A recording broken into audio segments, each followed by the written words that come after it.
శ్రోతలకు నమస్కారం. తెలంగాణ రాష్ట్రంలో నాణ్యమైన వైద్య విద్య కోసం పెరుగుతున్న డిమాండ్ను తీర్చడానికి, అలాగే ఆరోగ్య శాస్త్రాల కార్యక్రమాల కోసం సమైక్య నిర్మాణాన్ని అందించడానికి కాళోజీ నారాయణరావు ఆరోగ్య శాస్త్ర విశ్వవిద్యాలయం స్థాపించబడింది. ఈ విశ్వవిద్యాలయంలో ఈ సంవత్సరానికి సంబంధించి ఎంబీబీఎస్ యూజీ మరియు పీజీ కోర్సులకు సంబంధించి అడ్మిషన్స్ జరుగుతున్నాయి. మరి వీటి గురించి మనకు వివరంగా తెలియచేయడానికి కాళోజీ నారాయణరావు ఆరోగ్య శాస్త్ర విశ్వవిద్యాలయం vice chancellor doctor PV Nandakumar Reddy garu ఈరోజు మన ఆకాశవాణి కేంద్రానికి విచ్చేశారు. వీరిని అడిగి మరిన్ని వివరాలు తెలుసుకుందాం. నమస్కారం సార్. నమస్తే అండి. అయితే ముందుగా మనము ఈ ఎంబీబీఎస్ యూజీ పీజీ కోర్సులకు వెళ్ళే ముందు అసలు కాళోజీ నారాయణరావు యూనివర్సిటీ యొక్క చరిత్రను క్లుప్తంగా తెలియజేస్తారా? సమైక్య ఆంధ్రప్రదేశ్ లోపల మొట్టమొదట రాష్ట్రం మొత్తానికి doctor NTR university of health sciences అని చెప్పేసి ఒకటే యూనివర్సిటీ కింద ఆంధ్ర, రాయలసీమ, తెలంగాణ లోపల ఉన్న వైద్య సంస్థలన్నీ ఆల్ పారామెడికల్ కోర్సెస్ అయితేనండి, ఎంబీబీఎస్ కానీ ఆల్ ఒకటే గొడుగు కింద NTR university of health sciences కింద ఉండేటివి. మన తెలంగాణ రాష్ట్రం ఏర్పడిన తర్వాత అప్పటి ముఖ్యమంత్రి గారు ఈ వరంగల్ పట్టణం లోపల కాళోజీ నారాయణరావు గారు ప్రముఖ వ్యక్తి, ఆయన స్వాతంత్ర యోధుడు, ఆయన పేరు మీద Kaloji Narayana Rao university of health sciences ఆరోగ్య విశ్వవిద్యాలయము స్థాపించడం జరిగింది 2015-16లో. సో ఆ విధంగా 2016లో మొట్టమొదట యూనివర్సిటీ స్వతంత్రంగా తెలంగాణ కొరకు ప్రత్యేక university Kaloji Narayana Rao university health sciences కింద మన తెలంగాణలో ఉన్న 33 జిల్లాల్లో ఉన్న అన్ని మెడికల్ కాలేజీలు అయితేనేంటి, పారామెడికల్ కోర్సెస్ అయితేనేంటి అన్ని ఒకటే గొడుగు కింద దీని కింద వచ్చేసినాయి. అప్పటి నుంచి స్వతంత్రంగా ఈ యూనివర్సిటీ పరిపాలించడం జరుగుతూ ఉంది. ఈ విద్యా సంవత్సరానికి సంబంధించి ప్రస్తుతం మరి ఎంబీబీఎస్ యూజీ కానివ్వండి లేకపోతే పీజీ కోర్సు సంబంధించి అడ్మిషన్స్ జరుగుతున్నాయి కాబట్టి ముందుగా మరి ఎంబీబీఎస్ విషయానికి వద్దాము. మరి ఈ ఎంబీబీఎస్ కోర్సుకు సంబంధించి అసలు అడ్మిషన్ ప్రక్రియ ప్రస్తుతం అసలు ఏ స్టేజ్లో ఉందంటారు? ఎంబీబీఎస్ అడ్మిషన్స్ కొరకు మనము జూలై లోపల ఈ ప్రక్రియ ప్రారంభించడం జరిగింది. జూలై 29 వరకు ఈ అడ్మిషన్స్ ప్రక్రియ కన్వీనర్ కోటా అయితేనేంటి, గవర్నమెంట్ కోటా మెడికల్ కాలేజీలు అయితేనేంటి, ప్రైవేట్ మేనేజ్మెంట్ కోటాలు అయితేనేంటి అది కంప్లీట్ చేయడం అయింది రిజిస్ట్రేషన్ ప్రక్రియని. తర్వాత ఇప్పుడు అడ్మిషన్స్ కొరకు మనము సుప్రీంకోర్టు లోపల local non local issue judgement కొరకు మనము వెయిట్ చేయడం జరుగుతుంది. ఆల్రెడీ మనము పోయిన సంవత్సరము ఉన్న పద్ధతి ప్రకారంగా మెరిట్ లిస్ట్ తయారు చేయడం ఆల్మోస్ట్ కంప్లీట్ అయిపోయింది. అది బీసీ, ఎస్సీ, ఎస్టీ కేటగిరీలు అయితేనేంటి, ఎన్సీసీ కేటగిరీ అయితేనేంటి, డిజబిలిటీస్ కేటగిరీ అయితేనేంటి, క్యాప్ కోటా అయితేనేంటి అన్ని రకాలైనటువంటి ప్రక్రియ మొత్తం కంప్లీట్ చేయడం జరిగింది. ఈ 1 సెప్టెంబర్ వరకు సుప్రీంకోర్టు అడ్వకేట్స్ యొక్క సలహా ప్రకారంగా మేము 1 వరకు వెయిట్ చేయడం జరుగుతుంది. ఆ 1 తర్వాత 2 సెప్టెంబర్ తర్వాత మేము ఈ అడ్మిషన్స్ ప్రక్రియ మళ్ళీ ప్రారంభించడం జరుగుతూ ఉంది. ఈ ఆల్ ఇండియా కోటా ప్రకారంగా వాళ్ళు ఫస్ట్ ఫేజ్ మాత్రం వాళ్ళు కంప్లీట్ చేశారు. వాళ్ళు కూడా సెకండ్ ఫేజ్ది 5 సెప్టెంబర్ నుంచి వాళ్ళు సెకండ్ ఫేజ్ స్టార్ట్ చేస్తున్నారు. ఈ లోపల మనకు సుప్రీంకోర్టు జడ్జిమెంట్ కూడా వస్తుంది. దాన్ని బట్టి మనము అడ్మిషన్స్ ప్రక్రియ వేగంగా జరుగుతూ ఉంది. ఇప్పుడు ఆల్ ఇండియా కోటానేమో వాళ్ళు చేస్తారు కదా సార్, మరి లోకల్ కోటా అనేది మీరు చేస్తారు. అంటే కౌన్సిలింగ్ అనేది అది ఎన్ని రౌండ్లు ఉంటుంది, ఇది ఎన్ని రౌండ్లు ఉంటుంది, ఈ రెండు ఏమన్నా కలుస్తాయా ఎక్కడైనా? ఏదైనా వాటికి సానుకూలంగానే మన ఆల్ ఇండియా కోటా ఫేజ్లోని మనకు మన స్టేట్ కోటాది కూడా సమన్వయపరుచుకుంటేనే మనం అడ్మిషన్స్ ప్రక్రియ జారీ చేయడం అవుతుంది. దానివల్ల విద్యార్థులకు ఎటువంటి అవరోధాలు కానీ వాళ్ళకి ఎటువంటి డిఫికల్టీస్ కానీ ఉండవు. సో మనకు కూడా ఇక్కడ first phase, second phase, third phase తర్వాత ఒకటి మాపప్ రౌండ్ అని, స్టే వేకెన్సీ అని ఉంటాయి. యథావిధిగా ఆనవాయితీ ప్రకారంగా కొన్ని సంవత్సరాలు పడి ఇదే పద్ధతి మనం చేస్తున్నాము. అయితే ఇప్పుడు ఎంబీబీఎస్ యూజీకి సంబంధించి మనకు తెలంగాణలో అసలు ఎన్ని కాలేజీలు ఉన్నాయి సార్? ఇందులో మరి గవర్నమెంట్ ఇవన్నీ, ప్రైవేట్ ఇవన్నీ ఉన్నాయి? తెలంగాణలో గవర్నమెంట్ మెడికల్ కాలేజ్ 35 ఉన్నాయి. రీసెంట్గా మన కొత్త ప్రభుత్వం కూడా 9 కొత్త మెడికల్ కాలేజీలను కూడా అవుట్ రీచ్ ఏరియాలో కూడా మంచి కొత్త జిల్లాల్లో కూడా ప్రారంభించడం జరిగింది. వాటి కొరకు కూడా దాన్ని స్ట్రెంథన్ చేయడం ఆల్రెడీ ఆ ప్రక్రియ ప్రభుత్వం అన్ని విధాలుగా చేస్తూ ఉంది. మన కాళోజీ నారాయణరావు హెల్త్ యూనివర్సిటీ కూడా దానికి సహకారం అందిస్తూ ఉన్నాం మనము. గవర్నమెంట్కి కూడా ఈ కొత్త కాలేజీలకు లైబ్రరీ బుక్స్ అయితేనండి, అదర్ ఇన్ఫ్రాస్ట్రక్చర్ ఏమన్నా అవసరం ఉంటే మేము కాళోజీ నారాయణరావు హెల్త్ యూనివర్సిటీ చేస్తున్నాము. అట్లా government medical college 35 and private medical college 26 ఉన్నాయి మన దగ్గర. Total 61 medical colleges. అయితే ఇందులో మరి మొత్తం ఎన్ని సీట్లు ఉన్నాయండి? ఇందులో మళ్ళీ ఆల్ ఇండియాకి ఎన్ని పోతున్నాయి, మన లోకల్గా తెలంగాణ స్టేట్కి ఎన్ని వస్తుంది? యూజువల్గా ఆల్ ఇండియాకి మనం 15% ఇస్తున్నాం, 15. మిగతా 85% లోకల్ క్యాండిడేట్స్ కొరకే రిజర్వేషన్ ఉంటుంది. సో ఇప్పుడు ఇంకొన్ని కాలేజీలు ఎన్హాన్స్మెంట్ అంటే వాళ్ళ అండర్ గ్రాడ్యుయేట్ మెడికల్ సీట్స్ని ఇంకా కొన్ని పెంచుకోవడానికి అప్లై చేసావు నేషనల్ మెడికల్ కమిషన్కు, ఎన్ఎంసీకి, ఢిల్లీకి. అవి కూడా ఈ 1-2 days లోపల అది కూడా ఎంతమందికి ఎన్ని సీట్లు ఎన్హాన్స్ అవుతున్నాయో దాన్ని బట్టి మనకు టోటల్గా ఎన్ని సీట్లు అవైలబుల్ ఉన్నదో ఒక కపుల్ ఆఫ్ డేస్లో 2 రోజుల్లో మనకు తెలుస్తుంది. యాజ్ ఆన్ టుడేగా మనకు ఎంబీబీఎస్ సీట్స్ 8,265 అంటే 8,265 సీట్లు ఉన్నాయి. అందులోపల కాంపిటేటివ్ అథారిటీ కోటాలో 5,658, ఆ 15% ఆల్ ఇండియా కోటా లోపల 637 సీట్లు ఉన్నాయి. సో మేనేజ్మెంట్ కోటా కింద 1970 సీట్లు. ఈ విధంగా మొత్తం సీట్లు ఎంబీబీఎస్ సీట్లు 8,265 యాజ్ ఆన్ టుడేగా. అవి రేపు ఎన్హాన్స్ కావచ్చు కూడా. అయితే ఇప్పుడు మీరు అన్నారు ఇందాక లోకల్ నాన్ లోకల్ ఇష్యూ అని. అంటే అంతకుముందు ఏంటంటే ఇప్పుడు ఆంధ్రప్రదేశ్ వాళ్ళు వచ్చి మన తెలంగాణలో కూడా పోటీ పడేవాళ్ళు. అంటే ఇప్పుడు ఎక్కడి లోకల్ అక్కడే చేశారండి, లేకపోతే ఆల్ ఇండియా కోటా కాకుండా స్టేట్ కోటాలోకి వాళ్ళు ఏమన్నా రావడానికి అవకాశం ఉందా ఇప్పుడు ఆంధ్రప్రదేశ్ వాళ్ళు మన దగ్గరికి? సో ఇంతవరకు ఒక జీవో ఉండేది, 7 సంవత్సరాల లోపల 4 సంవత్సరాలు కంటిన్యూస్గా ఎక్కడ చేశారో వాళ్ళని లోకల్గా అనేది ఉండేది. తర్వాత ఈ గవర్నమెంట్ వచ్చిన తర్వాత జీవో 33 తర్వాత ఇప్పుడు 4 సంవత్సరాలు కంటిన్యూస్గా ఈ అడ్మిషన్ ప్రక్రియ కంటే ముందు అంటే ఎంబీబీఎస్ కోర్స్ కంటే ముందు 4 సంవత్సరాలు ఎవరైతే 9th, 10th and intermediate first year, second year అట్లా చేసిన వాళ్ళనే లోకల్ క్యాండిడేట్గా పరిగణిస్తున్నారు. ఇప్పుడు సుప్రీంకోర్టులో ఏంటి అంటే కొంతమంది ఉద్యోగరీత్యా వాళ్ళ పిల్లలు మాత్రం కొన్ని మంచి ఎడ్యుకేషన్ కొరకు వేరే స్టేట్లో 2 years కొరకు 10th వరకు ఇక్కడ చదివి 2 years బయట చదివిన వాళ్ళు 85-90% వాళ్ళే అప్లై చేశారు. వాళ్ళు నాన్ లోకల్ కాదు, మమ్మల్ని లోకల్గా పరిగణించమని మెయిన్గా అదే ఇష్యూ సుప్రీంకోర్టులో నడుస్తూ ఉంది. సో అది 3-4 days లోపల ఆ జడ్జ్మెంట్ వచ్చే అవకాశం ఉందని మా అడ్వకేట్స్ చెప్పడం జరిగింది. అది వచ్చిన తర్వాత దాన్ని బట్టి మేము మెరిట్ లిస్ట్ ఇష్యూ చేస్తున్నాం.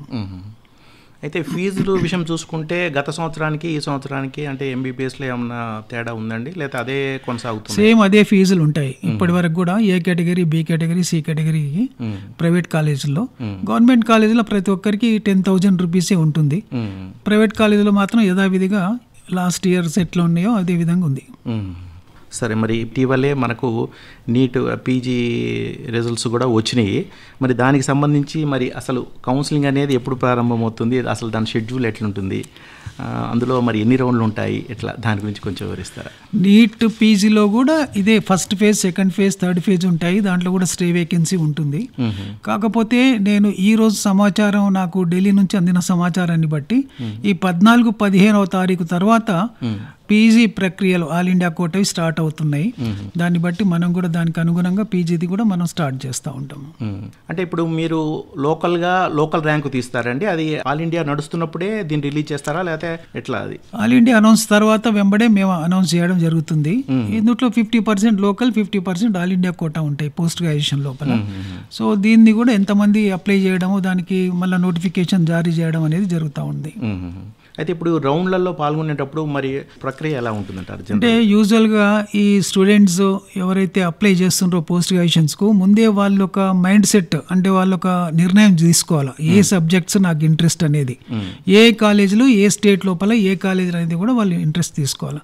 ఆల్ ఇండియా కోటా వచ్చినప్పుడు ఏ ప్రిఫరెన్స్గా ఎక్కడెక్కడ డీమ్డ్ టు బి యూనివర్సిటీస్కు కానీ డీమ్డ్ యూనివర్సిటీస్ కానీ పెట్టుకోవాలనేది వాళ్ళ ఒక అవగాహనతోటి ఉండాలి ముందే.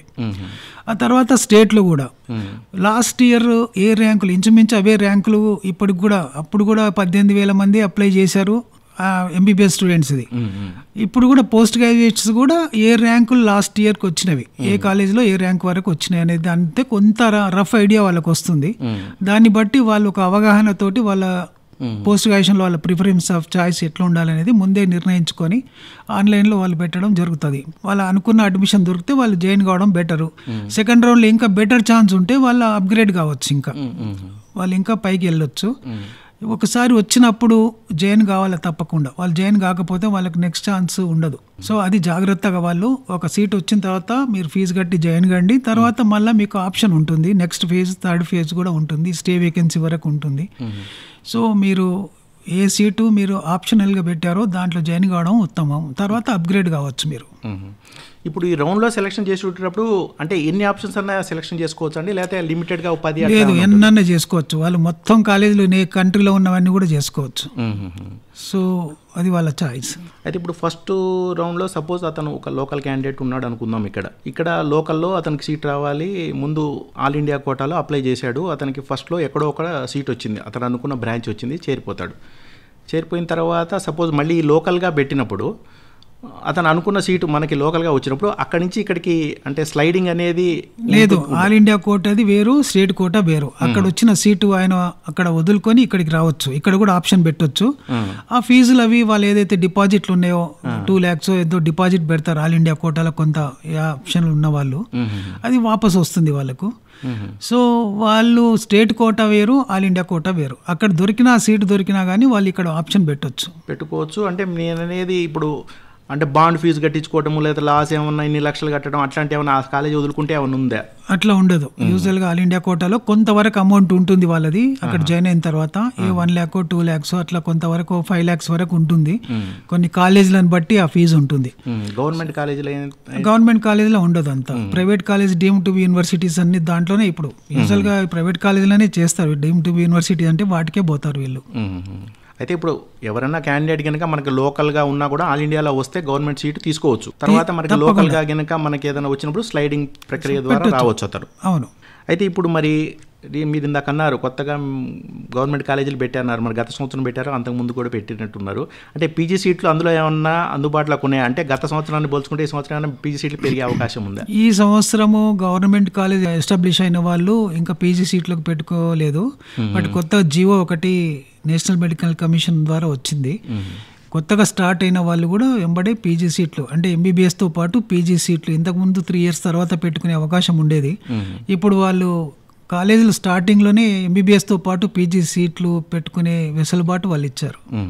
అంటే ఇప్పుడు మన గవర్నమెంట్ కాలేజీలో ఏమైనా వచ్చే అవకాశం ఉందండి? ఇప్పుడు ప్రస్తుతానికైతే గవర్నమెంట్ కాలేజీలు నా టెన్యూర్లో అయితే ఎవరు పెట్టుకోలేదు. లాస్ట్ టైం పెట్టుకున్న గవర్నమెంట్ కాలేజీలే 9 కాలేజీలు వచ్చాయి మన ప్రభుత్వం పెట్టి. అయితే మరి ఇప్పుడు మీరు అన్నారు గత సంవత్సరం కట్ ఆఫ్ ర్యాంక్స్ చూసుకుంటే తెలుస్తుంది అని అనుకున్నారు కదా. కేఎన్ఆర్ యూనివర్సిటీ అంటే ఏమైనా ర్యాంకులు ఏమైనా విడుదల చేస్తుందా, లేకపోతే ఆన్లైన్లో వీళ్ళు ఎక్కడొక్కడ ఉన్నాయి చూసుకోవాల్సి వస్తుందా? వాళ్ళు ఆన్లైన్లో పెట్టుకున్నది మా దగ్గర రికార్డు ఉంటుంది.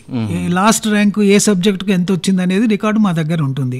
ఏ కాలేజీలో ఏ ర్యాంక్ వరకు, ఎస్సీ కేటగిరీకి ఎక్కడ వచ్చింది, బీసీ కేటగిరీకి ఎక్కడ వచ్చింది, బీసీ ఏబిసిడి, ఇప్పుడు ఎస్సీ కేటగరైజేషన్ 1 2 3 అని కూడా పెట్టాము ఇప్పుడు. అట్లే ఎస్టీ క్యాండిడేట్స్, ఓసీ క్యాండిడేట్కి ఎక్కడ ఉంది అనేది పిల్లలకు అవగాహన ఆన్లైన్లో దొరుకుతుంది. అది అంటే మీ వెబ్సైట్లోకి వెళ్ళినా వస్తుంది, మా వెబ్సైట్లోకి పోయినా వస్తుంది. లాస్ట్ ఇయర్ వస్తుంది, వాళ్ళకి అన్నిట్లో ఉంటుంది. అయితే సాధారణంగా ఇప్పుడు కౌన్సిలింగ్లో పాల్గొనేటప్పుడు కొన్ని తప్పులు ఏం చేస్తూ ఉంటారు అంటే వీళ్ళకి అవగాహన లేక. జనరల్గా అసలు అంటే మీ దృష్టిలోకి వచ్చినట్టు అసలు వీళ్ళు ఎలాంటి తప్పులు చేస్తున్నారు, మరి ఈ తప్పులు చేయకుండా వీళ్ళు ఎటువంటి జాగ్రత్తలు తీసుకోవాల్సి ఉంటుంది? సో అట్లాంటి అనుమానాలు ఉంటే కొన్ని హెల్ప్ లైన్ నంబర్స్ పెట్టాం మేము యూనివర్సిటీలో. ఎప్పుడైనా ఏ టైంలో అయినా వాళ్ళు ఆ హెల్ప్ లైన్ సంప్రదించి అది కంప్లీట్గా యాక్టివేట్ అయ్యేటట్టుగా ఇంకా ఖచ్చితంగా ఆ హెల్ప్ లైన్లు పనిచేసేటట్టుగా చేస్తున్నాం మేము. ఏ క్యాండిడేట్ అయినా అనుమానాలు ఉంటే వాళ్ళు ఇచ్చేయచ్చు, ఆర్ డైరెక్ట్ మమ్మల్ని అప్రోచ్ కావచ్చు. అంటే దాని నెంబర్ ఏమన్నా ఉందండి? ఆ వెబ్సైట్లో ఉన్నాయండి ఆ నంబర్లు. కాళోజీ నారాయణరావు హెల్త్ యూనివర్సిటీ వెబ్సైట్కి పోతే ఆ నంబర్లు కూడా ఉంటాయి. అయితే ఇప్పుడు మరి గవర్నమెంట్ కాలేజ్ చూసుకుంటున్నట్టుంటే ఇప్పుడు ఈఎస్ఐది అనే కాలేజీ గవర్నమెంట్ అండి, లేకపోతే అది డీమ్డ్ లాంటిది అండి? అది దానికి ఏమైనా ఫీజు కట్టాల్సి వస్తుంది? ఇప్పుడు అంటే గవర్నమెంట్ సీట్లోనే లిమిటెడ్ ఫీజు ఉంటుంది కదా, పీజీ సీట్ కనుక అందులో వస్తే దానికి అంటే ఎక్స్ట్రా ఫీజు ఏమైనా కట్టాల్సి వస్తుందా ఈఎస్ఐలో? ఈఎస్ఐ సెంట్రల్ది ఒకటి ఉంది. ఇప్పుడు గవర్నమెంట్ ఒక నియమావళి దానికి కూడా వర్తిస్తుంది. తర్వాత ఇంకొకటి సార్, ఇప్పుడు ఫస్ట్ రౌండ్లో వస్తుంది, జాయిన్ కాడనుకుందాం సరే, అతను నచ్చిన కోర్సు రాలేదు, జాయిన్ కాలేదు. మళ్ళీ సెకండ్ రౌండ్లో అతను మళ్ళీ అంటే ప్రతి రౌండ్కి వీళ్ళు అప్లై చేసుకుంటూ వెళ్ళాల్సి వస్తుందా, ఎట్లా? అది పిల్లలు యూజువల్గా స్టూడెంట్స్ అప్లై చేసే వాళ్ళు తీసుకునే జాగ్రత్తలు ఏంటంటే వాళ్ళు ఆల్రెడీ ఒక అవగాహనతో ఉండాలి. నాకు సర్జికల్ బ్రాంచ్ ఇంట్రెస్టా, మెడికల్ బ్రాంచ్ ఇంట్రెస్టా, మా ఆర్డర్ ఆఫ్ ప్రిఫరెన్స్ ఏంటి, ఈ సబ్జెక్ట్ దొరకకపోతే ఇంకో సబ్జెక్ట్ ఏంటి అనేది ఒక కంప్లీట్ అవగాహనతో ఉండాలి. నాకు పర్టికులర్ బ్రాంచే కావాలనే దాని మీద ఉండకూడదు. ఏదున్నా ఏ బ్రాంచ్ తీసుకున్నా దాంట్లో మాస్టర్ చేయడమే ఇంపార్టెంట్. దానికి ఒక కమిట్మెంట్ అయ్యి ఇన్వాల్వ్మెంట్ అయ్యి దానికి ఒక ప్యాషన్ లాగా తీసుకోవాలి పోస్ట్ గ్రాడ్యుయేషన్ని. ఏదో టైం పాస్ కొరకు ఏదో మేము పోస్ట్ గ్రాడ్యుయేషన్ చేయాలనే దృక్పథంతో ఉండకూడదు. పోస్ట్ గ్రాడ్యుయేషన్ ఏదైనా కానీ ఏ బ్రాంచ్ అయినా మంచి బ్రాంచే, వాటిలో మంచి నైపుణ్యత సాధించి దాంట్లో ఇన్వాల్వ్మెంట్ అయ్యి ఒక ప్యాషన్ లాగా చేయాలి దాన్ని. ఇంకోటి స్టూడెంట్స్ కానీ వాళ్ళు కానీ మధ్యవర్తులు, బ్రోకర్లు, ఈ ఏజెన్సీలు అవి చాలా మటుకు కొంత మభ్యపెట్టి వాళ్ళని రాంగ్ ట్రాక్లో పెట్టిస్తారు. అట్లాంటి వాళ్ళకి వాళ్ళు మంచి నిపుణుల సలహా కానీ లేకపోతే యూనివర్సిటీ సలహా కానీ యూనివర్సిటీలో అధికారుల సలహా కానీ అట్లాంటివి తీసుకోవాలి వాళ్ళు. సో ఫస్ట్ ఫేజ్లో మాత్రం, సెకండ్ ఫేజ్ అయినా ఎక్కడైనా సీట్ వచ్చినప్పుడు మాత్రం అడ్మిషన్ వాళ్ళు అడ్మిట్ కావాలా. ఏ కోర్స్ వచ్చినా అడ్మిట్ అయితేనే నెక్స్ట్ కోర్సుకు నెక్స్ట్ ఫేజ్కి పోయే అవకాశం ఉంటుంది. ఈసారి వచ్చింది కదా నేను నెక్స్ట్ ఫేజ్లో పెట్టుకుంటా అంటే కష్టం. వాళ్ళు జాయిన్ కావాల్సిందే, జాయిన్ అయ్యి అడ్మిట్ అయితేనే వాళ్ళకి నెక్స్ట్కు అధికారం ఉంటుంది నెక్స్ట్ ఫేజ్ పోవడానికి. సో ఆ జాగ్రత్తలు వాళ్ళు తీసుకోవాల్సిందే. అయితే ఇప్పుడు మీరు వెబ్సైట్లో ఇందాక గత సంవత్సరం కట్ ఆఫ్ ర్యాంక్స్ ఇవన్నీ విడుదల చేస్తున్నారు లిస్టు కదా, నేషనల్ కోటా లోకల్ కోటా కలిపిన అది రిలీజ్ చేస్తున్నారా, దేని దానికి రిలీజ్ చేస్తున్నారా? ఏ ఇన్స్టిట్యూట్లనైనా అది గవర్నమెంట్ కానీ ప్రైవేట్ కానీ వాళ్ళకు టోటల్ సీట్స్ ఎన్ని ఉన్నాయనేది మేము విడుదల చేస్తాం. అందులో మనకు యూజువల్గా మన యూనివర్సిటీ కింద 50% ఉంటాయి, మిగతా 50% సీట్స్ ఆల్ ఇండియా కోటాలో ఉంటాయి. అవి ఆల్ ఇండియా వాళ్ళు చేస్తారు. ఈ లిస్టు బయటికి ఇస్తున్నారు కదా కట్ ఆఫ్ మార్క్స్ ఇంత అన్న దాంట్లో ఆ రెండు కలిసి ఉంటున్నాయా? రెండు కలిసి ఉంటాయి. కట్ ఆఫ్ మార్క్స్ రెండే ఉంటాయి. తర్వాత కొంతమంది పోస్ట్ గ్రాడ్యుయేట్స్ లోపల కొంత వాళ్ళ కట్ ఆఫ్ మార్క్స్ కు కొద్దిగా తక్కువ వచ్చిన వాళ్ళు ఉంటారు. 50% లేకుండా 49, 45 ఉండి లాస్ట్ టైం 5%కి తీసుకొచ్చారు, అంతకుముందు 0%కి తీసుకొచ్చారు. కొంతమందికి ఆశ ఉంటుంది ఇంకా ఎప్పుడు వస్తుందని. యూజువల్గా ఇది లాస్ట్ 2-3 ఇయర్స్ నుంచి చూస్తే సెకండ్ ఫేజ్ తర్వాత అట్లాంటి డెసిషన్ ఏమన్నా ఉంటే ఆ సెకండ్ ఫేజ్ తర్వాత ఉంటుంది డెసిషన్. చాలా మంది ఈవెన్ ప్రైవేట్ మెడికల్ కాలేజ్ వాళ్ళు కూడా ఇది ఎప్పుడు కట్ ఆఫ్ తక్కువ అవుతుందని కొన్ని సీట్లని రిజర్వ్ చేసి పెడతారు. అట్లాంటిది కొంతమంది ఆ ఆశా దృక్పథంతో ఉన్నారు. వాళ్ళు సెకండ్ ఫేజ్ తర్వాతనే వాళ్ళకి ఆ విషయం తెలుస్తుంది, మన సెంట్రల్లో ఎంసీసీ కానీ వాళ్ళు ఏంటి డెసిషన్ తీసుకుంటున్నారు అనేది. ఒకటే వాళ్ళకు ఏంటంటే ఇప్పుడు ఎన్ఆర్ఐ కోట అది కూడా ఒకటి ఉంది. ఈ మధ్యన రీసెంట్గా మీరు పేపర్లో చూశారు 18,000 స్టూడెంట్స్వి నకిలీ ఎన్ఆర్ఐ సర్టిఫికెట్లు పట్టుకున్నారని. సో ఈ మధ్యలో ఎన్ఎంసీ కానీ ఎంసీసీ కానీ విడుదల చేసింది ఏంటంటే డైరెక్ట్ బ్లడ్ రిలేషన్లు ఉన్న వాళ్లకు గ్రేడ్ 1 ఎన్ఆర్ఐగా పరిగణిస్తారు. అండ్ మెటర్నల్ కానీ పెటర్నల్ కానీ రిలేషన్స్ ఉన్న వాళ్లకు సెకండ్ గ్రేడ్గా, కొంత నెవ్యూ కానీ నీస్ ఆర్ కజిన్స్ ఉన్నాయి థర్డ్ గ్రేడ్గా, అట్లా 3 గ్రేడ్స్గా ఎన్ఆర్ఐ సర్టిఫికేట్స్ని డివైడ్ చేశారు. దాంట్లో ఇంతవరకేమో ఎన్ఆర్ఐ సర్టిఫికేట్లు బోగస్ తెచ్చేటి. సో అట్లాంటి వాటిలో స్టూడెంట్స్ కానీ పేరెంట్స్ కానీ జాగ్రత్త వహించాలి. ఎవరో బ్రోకర్లు వచ్చో ఏజెంట్లు వస్తే ఈసారి స్ట్రిక్ట్గా అవి స్క్రూటినీ చేస్తున్నారు. అది ఎన్ఎంసీ లెవెల్లో కూడా ఎవరైనా కంప్లైంట్స్ వస్తే అవి మీ జీవితాలకే చాలా ప్రమాదము. సో అట్లా డబ్బులు వేస్ట్ చేసుకోకుండా వేరే వాళ్ళ వలలో పడి మభ్య పెట్టే వాళ్ళ వలలో పడి మీరు మోసపోకండి అనేది ఒకటి జాగ్రత్త. సాధారణంగా ఇప్పుడు నేషనల్ కౌన్సిలింగ్ స్టార్ట్ చేసిన తర్వాత మన ఈ స్టేట్ కౌన్సిలింగ్ చేయడానికి ఎంత టైం పడుతుంది? నేషనల్ది యూజువల్గా దీనికి ప్యారలల్గా పోతుంది. ఇప్పుడు అది ఫస్ట్ ఫేజ్ కాగానే మేము ఫస్ట్ ఫేజ్ రిలీజ్ చేస్తాము. వాళ్ళు సెకండ్ ఫేజ్ మా ఫస్ట్ ఫేజ్ ఒకటి పోతుంది. పోయిన సంవత్సరం కూడా వాళ్ళ సెకండ్ ఫేజ్ది నేషనల్ డీమ్డ్ యూనివర్సిటీది సెకండ్ ఫేజ్ అయిన తర్వాత ఇదే నాన్ లోకల్ ఇష్యూ వల్ల లేట్ అయ్యి మనం సెకండ్ ఫేజ్ తర్వాత కూడా కౌన్సిలింగ్ చేశాము సక్సెస్ఫుల్గా. సో అదేవిధంగా ఈసారి కూడా మనము సక్సెస్ఫుల్గా చేస్తాము పకడ్బందీగా. ఇంతవరకు కొంత అవగాహన వాళ్ళకు ఉండేది, సీట్ బ్లాకింగ్ ఉంటుంది అట్లుంటుంది అనే అవగాహన ఉండేది. ఇది ప్రతిదీ స్టే వేకెన్సీ వరకు ఖచ్చితంగా మేము మెరిట్ ప్రకారం మెరిట్ స్టూడెంట్స్కు న్యాయం కలిగేటట్టుగానే ఈసారి కౌన్సిలింగ్ ఉంటుంది. సో అది యూనివర్సిటీ పర్యవేక్షణలో 100% పర్యవేక్షణలే ఉంటుంది. ఎవరు అక్కడ మిస్లీడ్ చేసినా కానీ వాళ్ళ మీద సీరియస్ యాక్షన్ ఉంటుంది. ఇప్పుడు ఈ కౌన్సిలింగ్లో గవర్నమెంట్ విన్ ఏ కేటగిరీ ఒకేసారి ఫిల్ అయితే సార్, ఇది గవర్నమెంట్ అయిన తర్వాత ఏ కేటగిరీ? గవర్నమెంట్ తర్వాతనే మేనేజ్మెంట్వి ప్రైవేట్ కాలేజెస్ అవుతాయి. ఏ కేటగిరీ అంటే గవర్నమెంట్ అలాట్మెంట్ అనేది ముందు జరిగేది మాత్రం గవర్నమెంట్వే జరుగుతుంది. వాళ్ళ ప్రిఫరెన్స్ని బట్టి గవర్నమెంట్ కాలేజీలో వాళ్ళ ర్యాంకులను బట్టి వాళ్ళు చేస్తారు. తర్వాత సెకండ్ ఫేజ్ కానీ వాళ్ళు అప్గ్రేడ్ ఎక్కడ సీట్ వస్తే అక్కడ ఫస్ట్ ఫేజ్ లో రాలేదు సెకండ్ ఫేజ్ లో వాళ్ళు అప్లై చేస్తారు. అది గవర్నమెంట్ కాలేజ్ కాకుండా ఏ కేటగిరీ వస్తుంది. ఏ కేటగిరీ రాని వాళ్ళు బి కేటగిరీ పోతారు. సో ఇట్లా అప్గ్రేడ్ లేకపోతే వాళ్ళు వాళ్ళు ఆ విధంగా డిసెండింగ్ ఆర్డర్లో పోతారు. ఇప్పుడు ఈ కౌన్సిలింగ్లో మీరు అన్నట్టు ఒక కాలేజీకి వెళ్ళిన తర్వాత స్లైడింగ్ అనేది సరే కౌన్సిలింగ్ రావచ్చు అని అన్నారు కదా.